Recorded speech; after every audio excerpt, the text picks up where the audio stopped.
Welcome to taste of Chennai.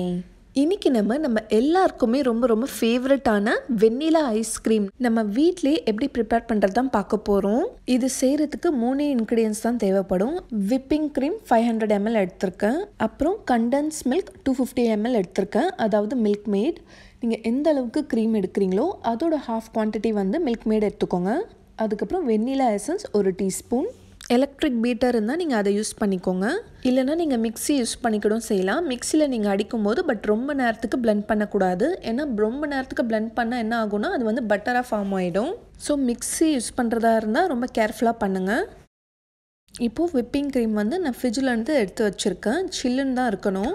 ஊரில் வந்து Amul fresh cream கிடைக்கும், அதை நீங்கள் யூஸ் பண்ணிக்கலாம். உங்களுக்கு விப்பிங் க்ரீம் கிடைக்கலனா நம்ம வீட்டிலே ஃப்ரெஷ் மலாய் இருக்கும், அதாவது பால் ஏடு.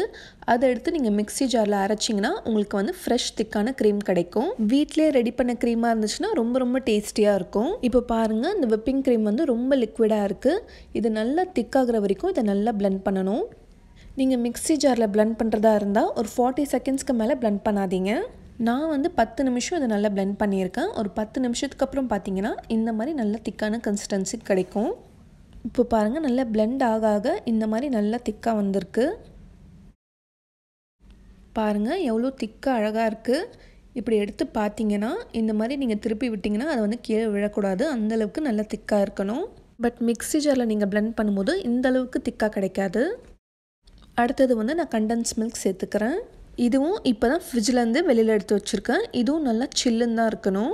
இதில் நீங்கள் சுகர் எதுவுமே சேர்க்க தேவையில்ல, இந்த ஸ்வீட்னஸே போதும். அடுத்தது 1 டீஸ்பூன் வெண்ணிலா எசன்ஸ்.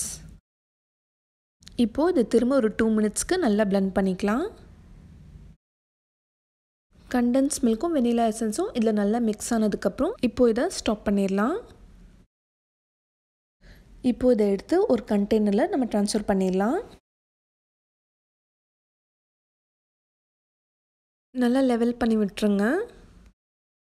இப்போ இதை கிளிங் ரேப் வச்சு நல்லா ரேப் பண்ணிடுறேன். இப்போ இதை செட் ஆக ஃப்ரீசரில் ஓவர் நைட் இல்லைனா அட்லீஸ்ட் 8 ஹவர்ஸ்க்காவது வைக்கணும். இப்போ நான் ஃப்ரிட்ஜிலேருந்து எடுத்து வெளியில் வச்சுட்டேன்.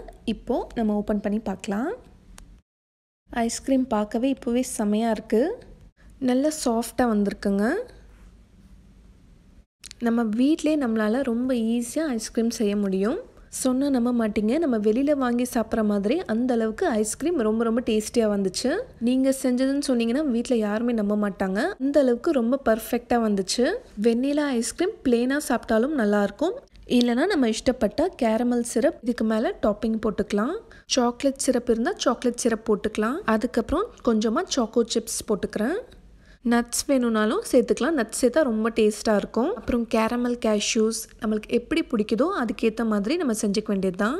இப்போ ரொம்ப யம்மியான ஹோம்மேட் வெனிலா ஐஸ்கிரீம் ரெடி ஆகிடுச்சு. இப்போ இதை நான் என்ஜாய் பண்ண போகிறேன். நீங்களும் இதை வீட்டில் செஞ்சு எல்லாரையும் அசத்துங்க.